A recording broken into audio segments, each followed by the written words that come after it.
후서 4장 7절과 8절 말씀입니다. 신약성경 345쪽에 있습니다. 네, 우리 두 절 말씀인데요. 한 목소리로 함께 읽겠습니다. 나는 선한 싸움을 싸우고 나의 달려갈 길을 마치고 믿음을 지켰으니 이제 후로는 나를 위하여 의의 면류관이 예비되었으므로 주 곧 의로우신 재판장이 그날에 내게 주실 것이며 내게만 아니라 주의 나타나심을 사모하는 모든 자에게도니라. 아멘. 네, 오늘 찬양 예배의 주제는 분투입니다. 분투. 원래 주제는 아니었어요. 원래 제가 묵상하는 가운데 정했던 주제는 뭐였냐면요, 싸움입니다. 네, 싸움이었어요. 그래서 저희 집사람에게 한번 물어봤습니다. 5월 찬양 예배 주제로 싸움을 정했는데 어떠냐 했더니 나랑 싸우자는 거냐 이런. 네. 좀 어감이 좀 그렇다라는 거예요.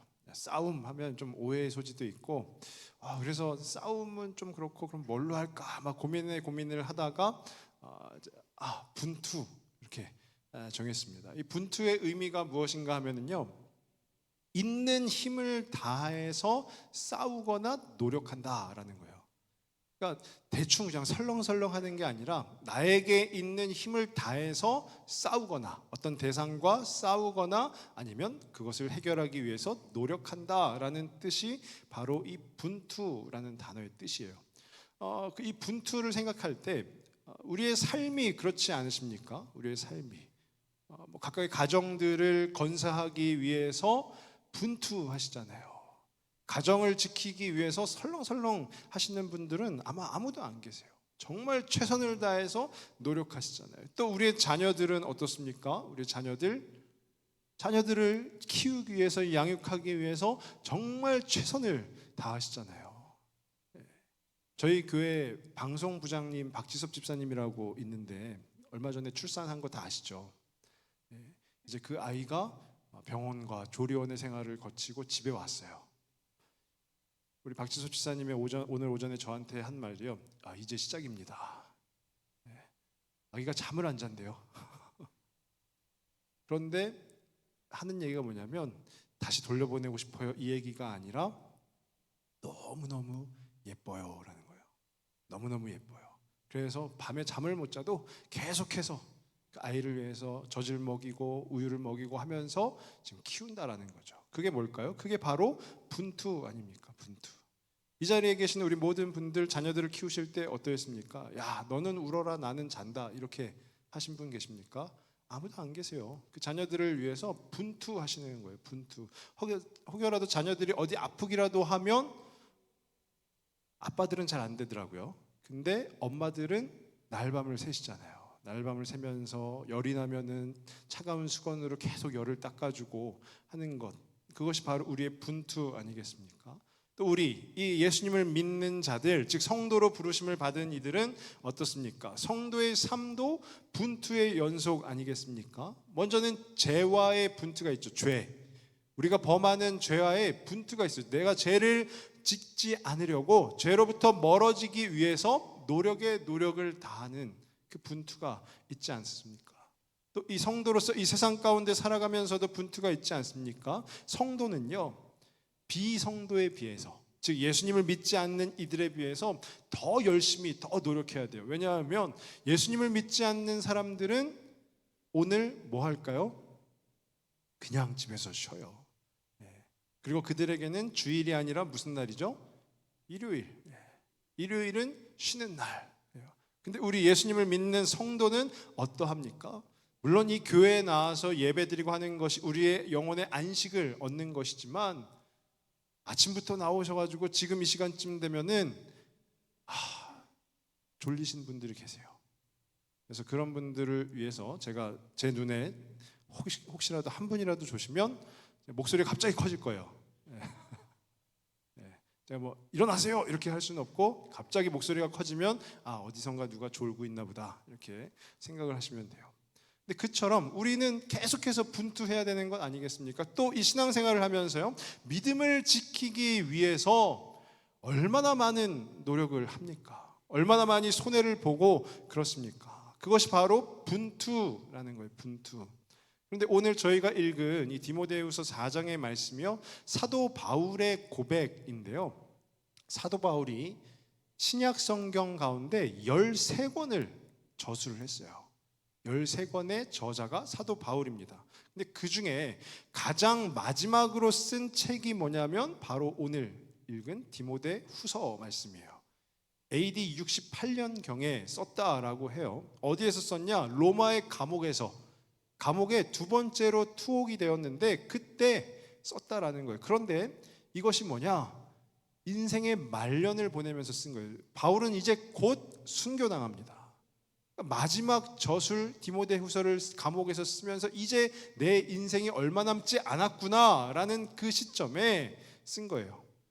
디모데후서는 4장까지 있는데요, 사실상 이 7절과 8절이 마지막 메시지입니다. 마지막 메시지이면서요, 사도 바울의 인생을 회고하는 그 내용을 담고 있는 거예요. 그래서 무엇이라고 합니까? 나는 선한 싸움을 싸우고 나의 달려갈 길을 마치고 그리고 믿음을 지켰으니라는 거죠. 선한 싸움, 그동안 자기의 모든 인생의 여정을 되돌아보니까요, 그것을 한 단어로 정의했는데 그게 바로 선한 싸움이라는 거예요. 싸움, 분투했다라는 얘기죠. 나는 그 분투와 분투의 연속 가운데 지키고 그리고 나의 달려갈 길을, 이제 인생이 곧 끝난다라는 거죠. 그때 고백한 것이 믿음을 지켰다라는 거예요. 믿음을 지켰다. 그러니까 사도 바울의 삶은요, 분투의 연속이었던 거예요. 어떻게 보면 지금 이 디모데후서를 어디에서 썼다고 그랬습니까? 감옥에서 썼어요. 로마에 있는 감옥에서. 나는 지금 감옥에 있어요. 빛을 못 봅니다. 그런데 사도 바울이 이어서 8절에 고백하는 내용은 뭐냐면 이제 나는 의의 면류관을 쓴다라는 거죠. 내가 왜 지금까지 그렇게 선한 싸움을 하면서 분투하면서 살아왔느냐? 왜 그렇게 믿음을 지켜왔느냐?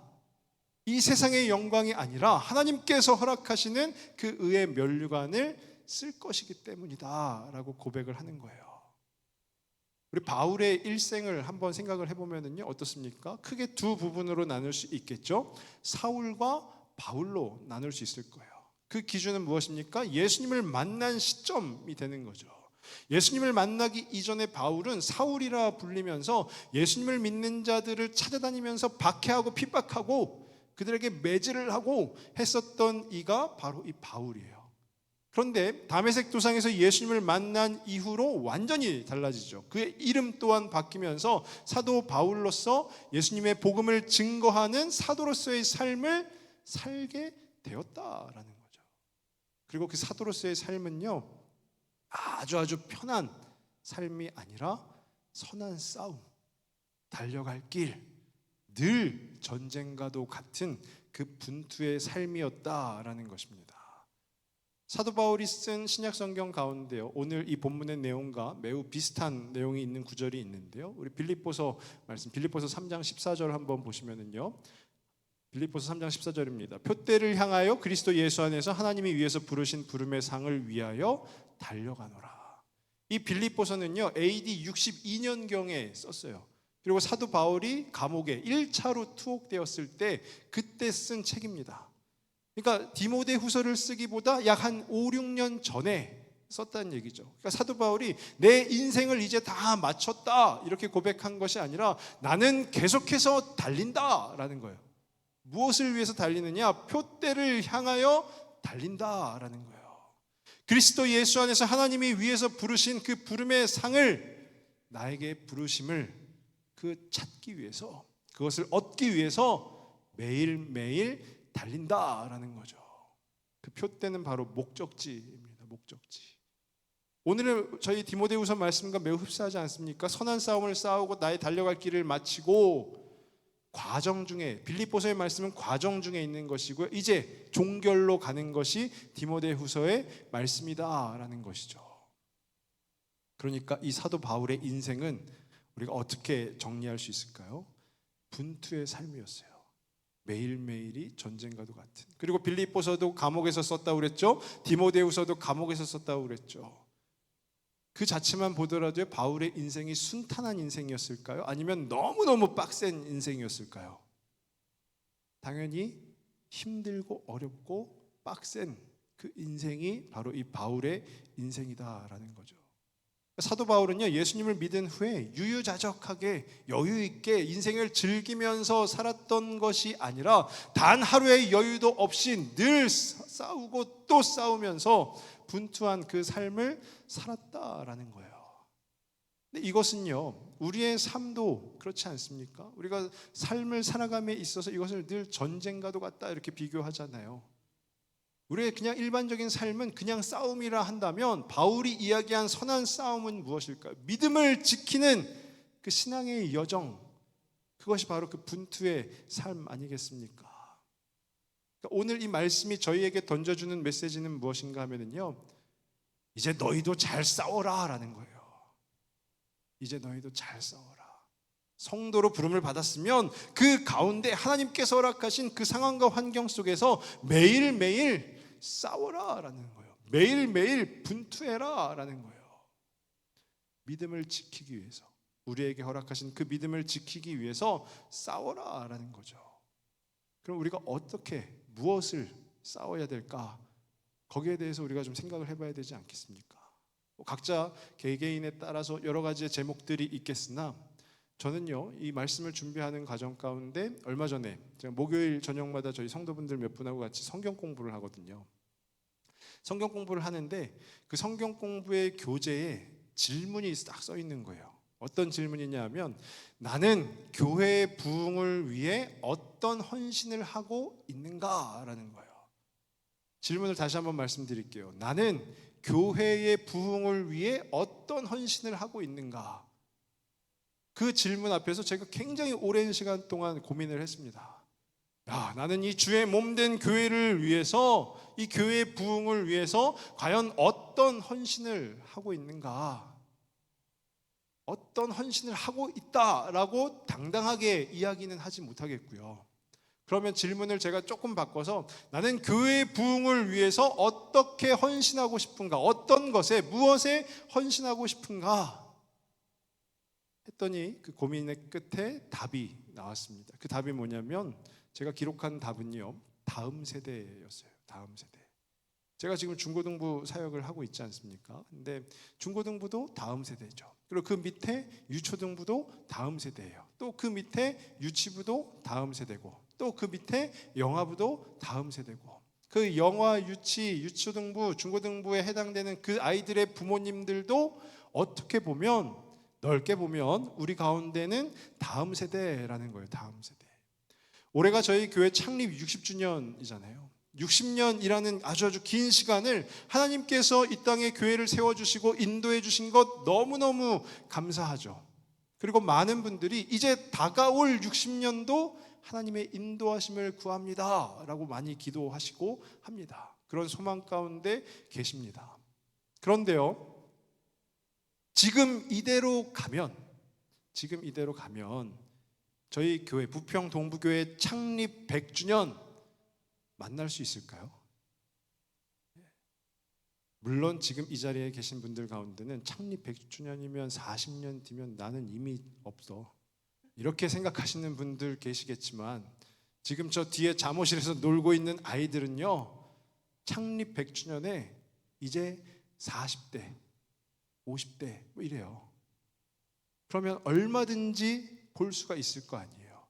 그런데 중요한 것은요, 지금 이대로 가면 우리 교회가 창립 100주년을 만날 수 있을까요? 라고 제가 여쭤본 것은, 그때 저희 중에 아무도 없습니다 이런 얘기가 아니고요, 이 교회가 그때까지도 존립할 수 있느냐라는 거죠. 지금 다음 세대가요, 계속해서 줄어가고 있습니다. 저출산 이런 거 다 들어보셨잖아요. 우리 자녀들이 애들을 안 낳잖아요. 낳고 싶어도 못 낳고 막 그러잖아요. 그 저출산으로 인해서 외부적 요인도 물론 있어요. 제가 인천에 오기 전에 서울에 살았었고, 제가 서울 특별 시민이었습니다. 서울에 살았었는데 서울에서도요, 목동에 살았어요. 목동 모르세요? 네. 교육열이 아주 뛰어난 곳입니다. 저희 큰애가 그 목동에 있는 초등학교 나왔거든요. 서울 뭐 어디 지방이 아니고요. 서울 목동에 있는 초등학교인데 반이 6개밖에 없어요. 한 학년에. 그리고 한 학년에 20명밖에 없어요. 한 학년에 120명밖에 없는 거예요. 근데 그 학교가 불과 몇 년 전까지만 해도 반이 8개, 10개에 한 학년에 30명씩, 아니 한 학급에 30명씩 어마어마하게 있었다라는 거죠. 물론 외부적 요인도 있어요. 다음 세대가 점점 줄어가는 데는 외부적 요인도 있지만 지금도 이 시간에요. 다음 세대가 부흥해가지고 다음 세대가 수도 없이 와가지고 교회가 북적북적한 교회들이 많습니다. 저희 얼마 전에 5월 4일에 어린이날 축제를 했잖아요. 어린아이들이 140여 명이 왔어요. 저희 교회 나오는 애들을 다 빼고도 100명이 넘는 아이들이 온 거예요. 그 아이들이 저기 막 청주에서 부산에서 왔을까요? 다 이 동네 사는 아이들이에요. 이 동네 사는 아이들 100명이 있다라는 거예요. 저희가 어떻게 보면 전도할 대상, 그 아이들 전도할 대상이 100명이 있다라는 거예요. 그러니까 우리는 외부적 요인을 탓하는 것에서 멈추면 안 된다라는 것이죠. 제가 그 서울 목동에서 사역했을 때요. 그때 코로나가 딱 터졌잖아요. 팬데믹 상황이 됐잖아요.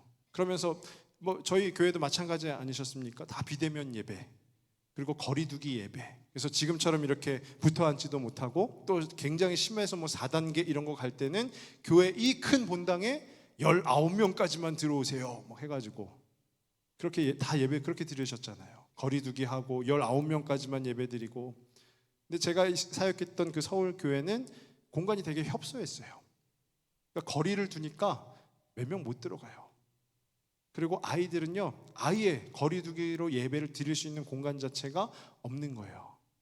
그래서 제가 그때 건의했습니다. 어떤 건의를 했냐면 장년들은, 그러니까 즉 우리 어른들은 비대면 예배를 드려도 예배 잘 드리시고, 그리고 비대면 예배를 좀 이어간다 해도 우리 장년분들의 신앙이 막 떨어지고 교회를 떠나고 그럴 일은 거의 없으니까 우리 아이들이 본당에서 거리 두고 예배 드릴 수 있게 해주면 안 되겠느냐라고 제가 건의를 했어요.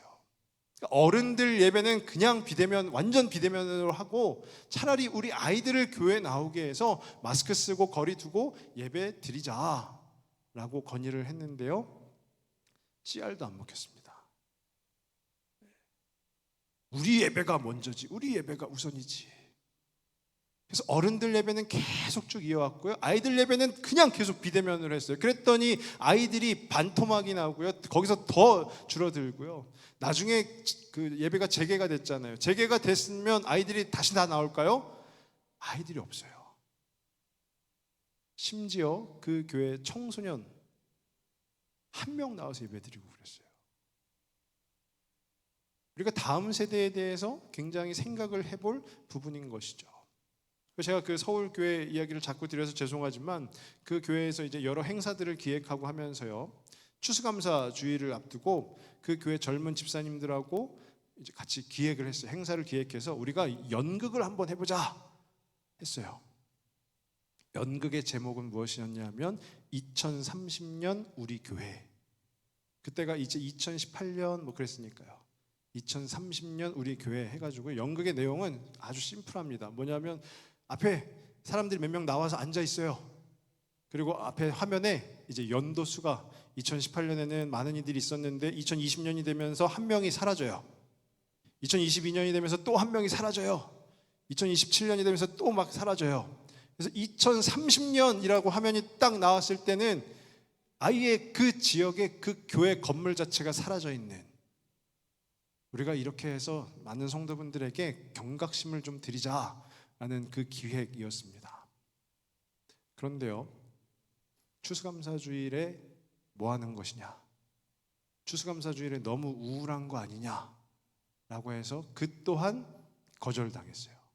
하지 마라.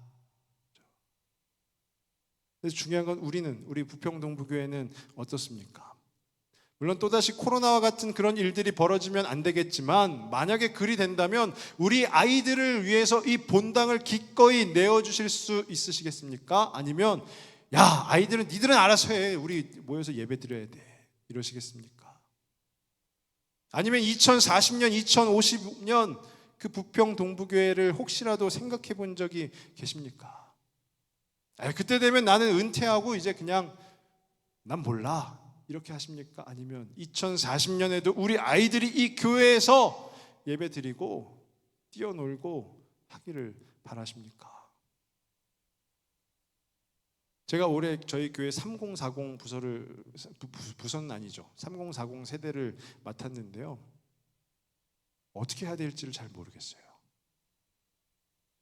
왜냐하면 뭐 유초등부, 중고등부 이런 부서라면 그냥 부장님하고 같이 힘을 모아서 으쌰으쌰 하고 하면 되겠는데, 이 3040은 이미 어른들이잖아요. 어른들인데 특별 관리를 해야 되고, 이 3040은 더 특별히 모이게 해야 되고, 어떻게 해야 되는지 모르겠어요. 왜 그러냐면 저 혼자서는요 뭘 할 수 있는 게 없어요. 우리 교회 모든 어르신들이 야, 그래, 맞아, 3040이 정말 중요하지, 지금 3040이 줄어드는 것을 우리가 방지해야지, 그것을 예방해서 어떻게 하면 3040 세대가 이 교회에 더 늘어날 수 있는지를 한번 우리가 같이 고민해 봐야지, 같이 머리를 싸매 봐야지, 그렇게 하지 않는 이상은 안 된다라는 거예요. 안 된다. 그래서 오늘 주제가 분투잖아요. 저는 우리는 싸워야 한다라고 생각을 합니다. 무엇을 위해서 싸워야 될까요? 우리의 믿음을, 이 교회를 지키기 위해서 무엇과 싸워야 될까요? 그 다음 세대를 지켜야 되는 것 아니겠습니까? 우리 사단은요, 우리 장로님들 타겟으로 삼지 않습니다. 왜냐하면 장로님들은 이미 굳건한 신앙을 갖고 계시거든요. 그러니까 사단이 타겟으로 삼지 않아요. 그럼 우리 안수 집사님들을 타겟으로 삼을까요? 그렇지 않아요. 마찬가지예요. 그럼 우리 권사님들을 타겟으로 삼을까요? 그렇지 않아요. 우리 사단이 타겟으로 삼는 것은요, 우리의 자녀들인 거예요. 믿음이 취약한 그 세대들을 사단은 타겟으로 삼습니다. 그러니까 믿음이 없어도 세상의 많은 좋은 것들을 영위하면서 충분히 살아갈 수 있는 그 세대, 어떻게 보면 3040 세대가 될 수도 있고요, 우리의 자녀들 세대가 될 수도 있고요, 그들을 타겟으로 삼는 거예요. 사단이 그들을 타겟으로 삼아서 계속 공격을 하는데, 저희는 그럼 어떻게 해야 될까요? 이것이 전쟁이다라고 생각을 한다면요, 사단은 그들을 향해서 낮밤 없이 계속해서 미사일을 막 쏘아붙는 거예요. 공격을 막 하는 겁니다. 그런데 저희는 그냥 그 공격하는 걸 바라만 보고 있는 거예요. 그래서 우리는 싸워야 하는 것입니다. 사도 바울이요, 인생 말년에 가서 내 인생 얼마 안 남았으니까 선한 싸움을 마치고 라고 표현은 했지만, 아까 우리 빌립보서 말씀 가운데요 뭐라고 했죠? 우리 14절 다시 한번 띄워주시면, 14절 말씀에요, 표대를 향하여 그리스도 예수 안에서 하나님이 위해서 부르신 부름의 상을 위하여 달려가노라. 믿음을 지키기 위해서 계속 달려가는 거예요. 사도 바울이 세운 교회 어마어마하게 많죠. 그 교회들을 지키기 위해서 엄청나게 노력을 한다라는 거예요. 우리의 믿음을 지키기 위해서 우리는 싸워야 되는 것이고요, 우리 자녀들의 믿음을 지키기 위해서도 우리는 싸워야 되는 것이고요, 또 우리 손주들의 믿음을 지키기 위해서도 우리는 싸워야 되는 거예요. 그리고 우리의 믿음을 지키기 위해서 우리는 표대, 그 하나님이 정하신 그 표대를 향해서 달려가야 되는 것입니다. 우리 이어서 15절 말씀을 한번 또 보시면은요, 15절에 그러므로 누구든지 우리 온전히 이룬 자들은, 여기 온전히 이룬 자들이 무엇이냐면요, 영적으로 성숙한 자들.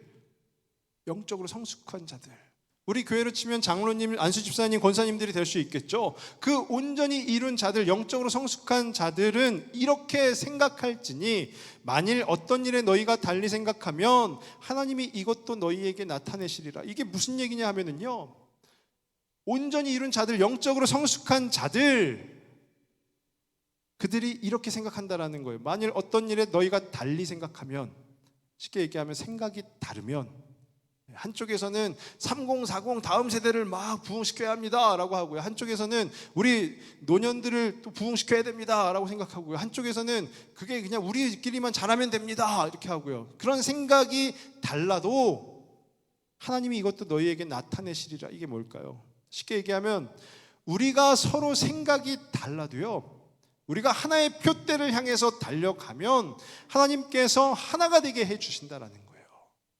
하나가 되게 해주셔서 우리 가운데 그 표대를 이룰 수 있도록, 그 표대에 당도할 수 있도록 인도하여 주신다라는 거예요. 그러니까 이것이 무엇을 의미하는 거죠? 싸워야 되는 거예요. 분투해야 되는 것입니다. 그냥 교회 애들이 점점 줄어가네, 여기에서 멈추는 것이 아니고요. 어떻게 하면 우리 애들을, 이 교회 아이들이 진짜 바글바글하게 할 수 있을까? 거기에 대해서 우리가 다 함께 머리를 맞대고 고민을 해야 되는 거예요. 그렇게 싸워야 되는 것입니다. 그렇게 싸우실 생각이 있으신가요? 정말 3분 싸우실 생각이 있으시고, 싸워야 됩니다. 분투해야 돼요. 제가 장년분들 신방을 이렇게 다녀보면은요, 제일 많이 요청하시는 기도의 제목이 뭐냐면 우리 자녀가 예수 잘 믿게. 이미 다 커가지고 말을 안 듣는다는 거예요. 이미 30대 40대 돼서 말을 안 듣는다라는 거예요. 그런데 우리 부모님들은요, 자녀에게 항상 지세요. 너 교회 좀 나가, 교회 좀 나가. 10번 이야기하면 반응이 없잖아요. 그러면 그 다음부터는 이제 교회 나가라는 소리를 못 하시겠대요. 그러면 그렇게 되면 그냥 계속 그 자녀는 교회를 멀리한 채로 살아가는 거고, 그 부모님은 마음이 안타까운 채로 살아가는 거예요. 저희 집에는 룰이 하나 있어요.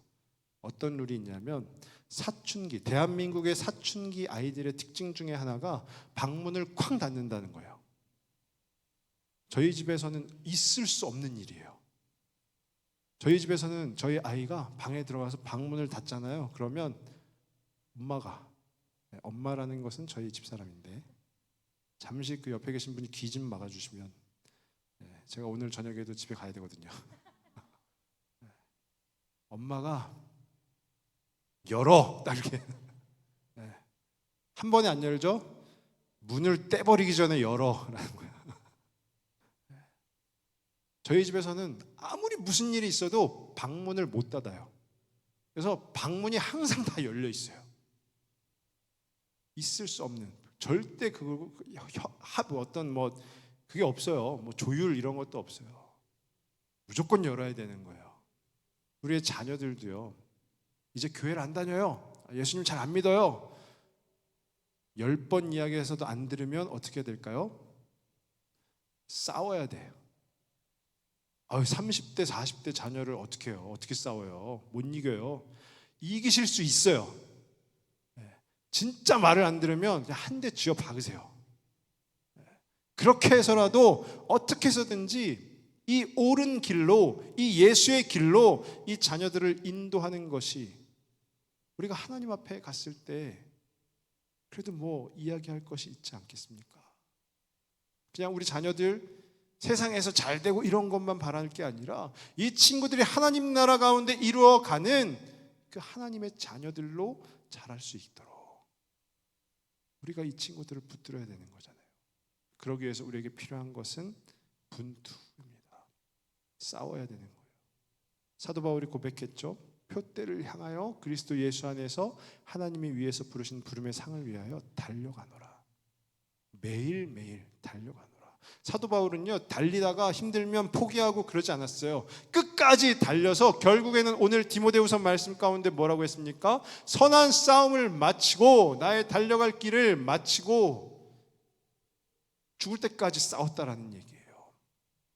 저는 간절히 바라기는 저와 우리 모든 성도분들이 우리의 다음 세대를 위해서, 우리의 자녀들을 위해서 죽을 때까지 싸우실 수 있길 바랍니다. 죽을 때까지 분투하셔야 되는 거예요. 하나님이 부르신 그날까지 우리의 다음 세대를 우리의 자녀들을 위해서 분투하시는 저와 우리 모든 성도분들이 되시길 주님의 이름으로 축복합니다. 이 시간에 저희 찬양을 할 건데요.